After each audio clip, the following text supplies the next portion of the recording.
النهاردة عملنا بيتزا بالخضار، وكمان حطينا فيها سلامي ومع التشيز. كانت طعمها حلو، الأطفال الكبار كلهم حبوها. أنا هقولك على العجينة اللي انت تعمليها بالظبط، لأن السر كله العجينة نفسها. طعمها حلو، البيتزا طبعا طعمها حلو جدا. بمكونات سهلة وبسيطة وموجودة عندك في البيت.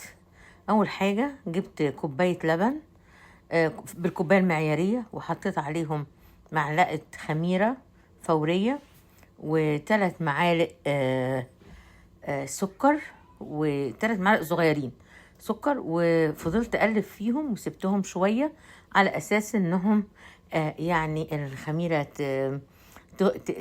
يعني تبقى تتفاعل وتبقى كويسة. وبعدين كمان حطيت نص معلقة بيكنج باودر على نفس الخليط، وبعدين حطيت كمان بيضاية، وكل دوبته وربيته كويس جدا وركنته على جنب بحيث ان هو يكون جاهز معايا. وبعدين جبت الدقيق، جبت 4 كوبايات دقيق. الكوباية ممسوحة وحطيت لها حتة ملح صغيرة، وبدأت أخلط الملح مع الدقيق، وبعدين صبيت اللبن مع الخميرة والبيكنج باودر والبيضة. صبيتهم كلهم. انا عارفة ان طبعا انا هعوز شوية مية او شوية لبن تاني، لان دول 4 كوبايات. لو 3 كوبايات دقيق ممكن ياخدوا كوباية مية او كوباية لبن، بس على حسب نوعية الدقيق. يعني انا كل مرة الدقيق ما اعرفش اعمل عليه معيار، انا بحط بالشكل. وبعدين يعني اول ما حسيت ان هي خلاص بدأت تبقى كويسة وتلمت العجينة، حطيت لها كمان معلقة زبدة. انا عايزاها تبقى قيمة غذائية كويسة، بحيث ان انا بعملها باكل معايا الاطفال، فلازم تكون يعني ايه فيها قيمة غذائية حلوة، فيها لبن، فيها بيض، فيها كمان زبدة، واتعجنت كويس. شايفة يعني انا عايزاها كده، شايفة طرية، هي طرية بس مش بتلزق، لان انا طبعا حاطة حتة زيت في ايدي. شايفة عاملة ازاي في ايدي، طرية جدا وقادرة اشكلها. حطيتها في البولة بعد ما دهنتها زيت، وحطيتها وغطيتها شوية. خدت حوالي من ساعة الا ربع ساعة.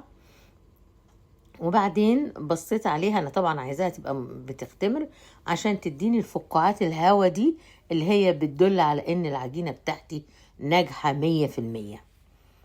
ركنتها شوية لغاية ما هديت. بعد ما قطعتها حوالي على 8 كور، وفضلت اظبط فيهم، ويعني على اساس ان هما بالويم كده يبقوا على قد بعضيهم. شايفة هنا العجينة طرية ازاي، بتاخد وتدي معايا لانها طرية. وبعدين بدأت اشكل فيها. التشكيل سهل. في الوقت ده جهزت كمان الخضار اللي انا عملته عبارة عن فلفل الوان، بصل، طماطم، شوية زيتون اسود، وكمان شوية جبنة، على اساس ان انا وسلامي طبعا اساسي. حطيت يعني كل واحدة شكلتها بشكل مختلف، في سلامي، في خضار بس، في خضار مع سلامي، في عملتها بالجبنة بس، بالتشيز بس. يعني شكلتهم لانهم كانوا اكتر من واحدة، عملوا لي حوالي 7 أو 8. طعمها حلو جدا جدا جدا، طعمها جميل، هشة وخفيفة وبتدوب كده في البق. الخضار كمان، انا حطيت الخضار، الصلصة كمان بتاعة الطماطم. حطيت كام فص توم على كام عود روزماري فريش، وخلطتهم في بعض كويس. وبعدين حطيتهم على الصلصة، وحطيت معلقة زيت واحدة بس على الصلصة، على اساس انها يعني انا مش عايزة فيها زيوت كتير. وكمان حطيت ورق زبدة تحت البيتزا عشان مش عايزة ادهن الصواني والكلام دوت. كورتهم وركنتهم شوية استريحوا، وبعدين بدأت افرد بيهم. الفرد سهل جدا، تقدري تفردي بايدك، تقدري تفردي بالنشابة بالعود، تقدري تحطيهم يعني تعملي ايديكي كده وتلفيهم عليه. شايفة بتتفرد بكل سهولة جدا جدا، شايفة بتتفرد بسهولة جدا جدا.